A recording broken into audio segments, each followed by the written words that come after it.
Market के महारथी में आपका स्वागत है। इस वक्त में, इस दौर में जब तमाम दुनिया में वॉर का शोर हो, हर तरफ अनिश्चितता हो, वैसे वक्त में ये ज़रूरी है कि आप शांत बैठें और सुने पूरे धैर्य के साथ कि इस वक्त आपको बाजार में क्या करना है। और सिर्फ एक दिन या एक हफ्ते के लिए नहीं, पूरे लंबी अवधि के लिए, 1-2 साल, 3 साल, 5 साल के लिए आपको क्या व्यू रखने हैं मार्केट के ऊपर, कैसे आप ग्रोथ को ट्रैक करें, कैसे आप ग्रोथ को समझें, कैसे अपनी कन्विक्शन को अपने पोर्टफोलियो पे हावी रखें, ताकि आप बाजार में घबरा कर किसी चीज़ से बाहर ना निकलें या फिर कोई एक शॉर्ट डिसीजन ना लें जिसकी वजह से आपको नुकसान हो जाए।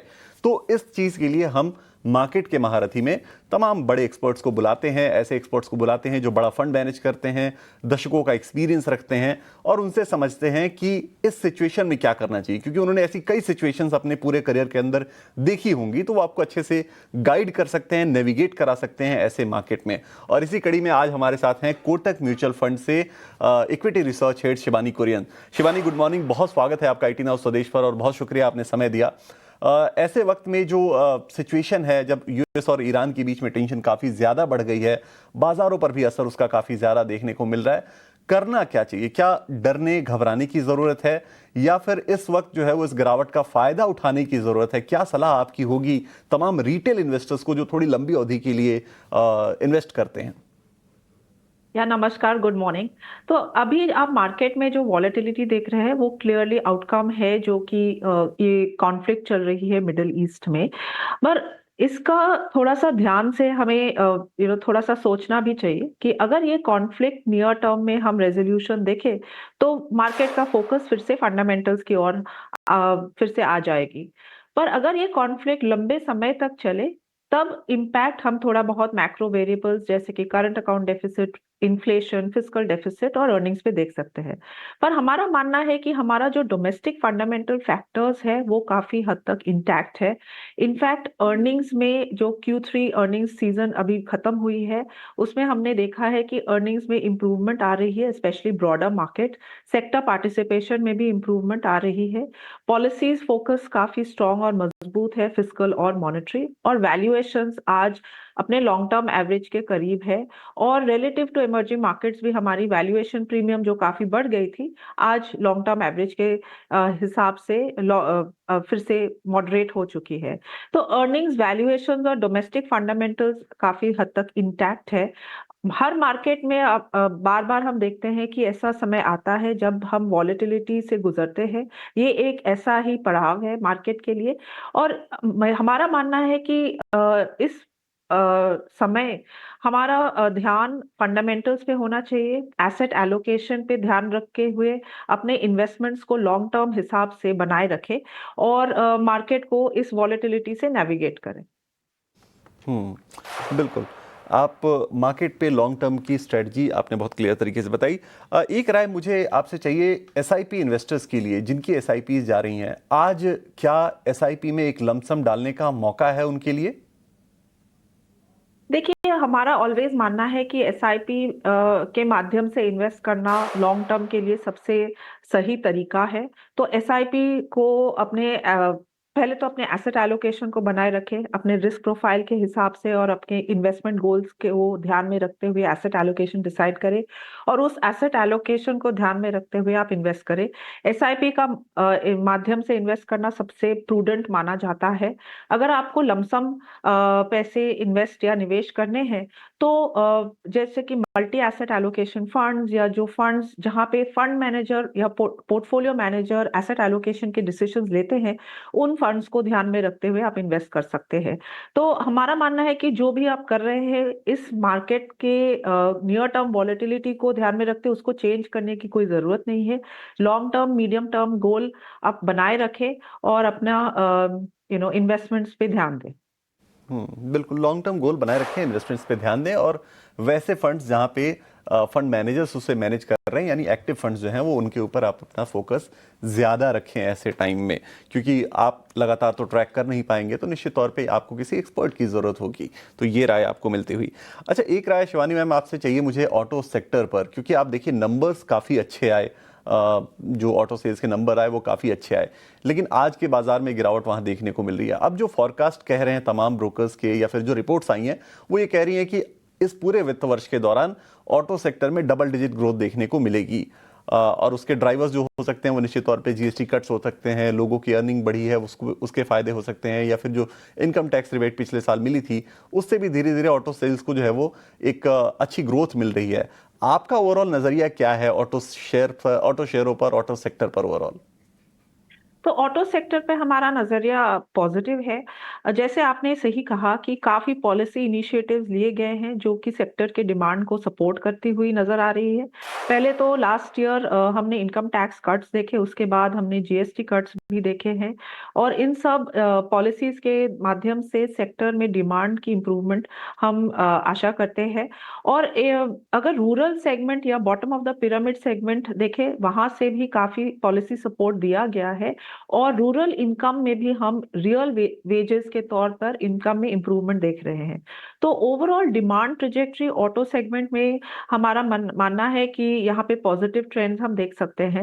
दूसरी बात है कि कुछ कुछ सेगमेंट जैसे कि कमर्शियल व्हीकल सेगमेंट है, वहां पे रिप्लेसमेंट डिमांड की भी अनुमान किया जा सकता है, जिसके कारण डिमांड शायद यहाँ से इम्प्रूव हो। तो टू व्हीलर्स, कमर्शियल व्हीकल्स और पैसेंजर व्हीकल्स, इन सारे सेगमेंट्स में हमारा व्यू पॉजिटिव है।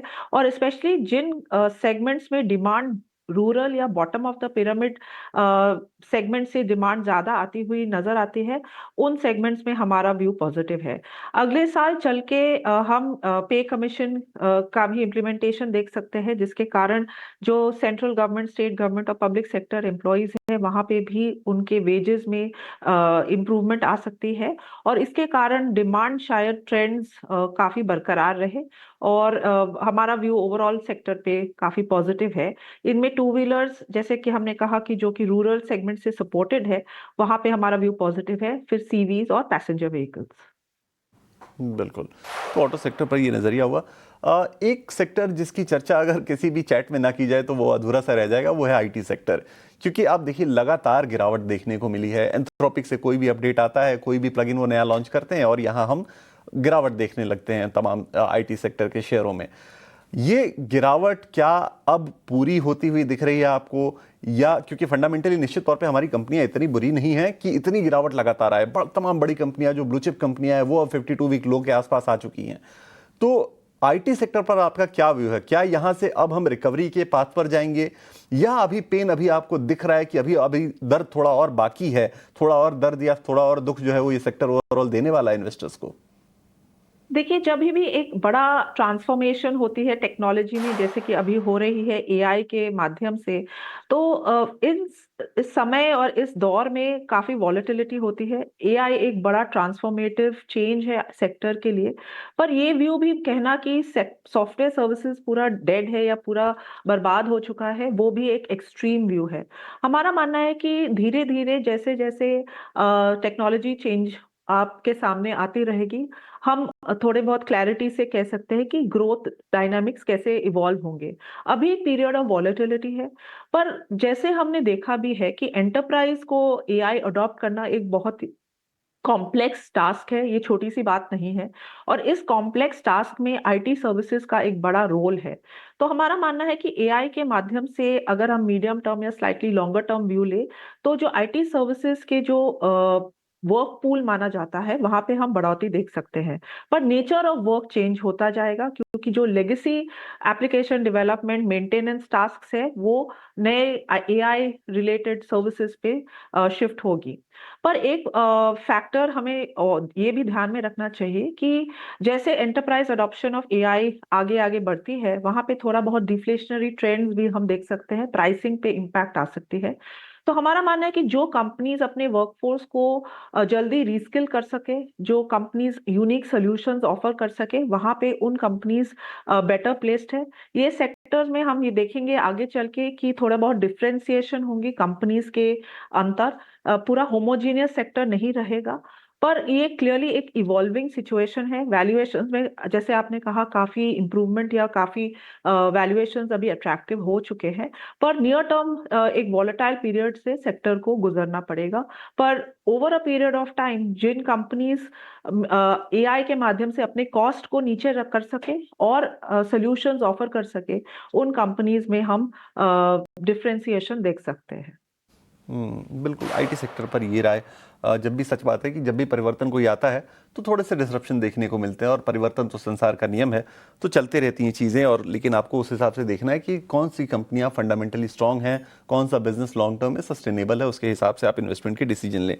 अब मैम एक आखिरी सवाल आपसे, इस 2026 की कंप्लीट स्ट्रेटजी को लेकर कि इस वक्त जब साल की शुरुआत ही तमाम ग्लोबल डेवलपमेंट्स के साथ हुई है, टैरिफ का एक टेंशन लगातार बना हुआ है, वॉर्स में लगातार हर समय कोई ना कोई दो देश जो है वो वॉर में फंसे रह रहे हैं, चीजें खत्म होती हुई दिख नहीं रही, स्पाइरल इफेक्ट लगातार चल रहा है इन चीजों का।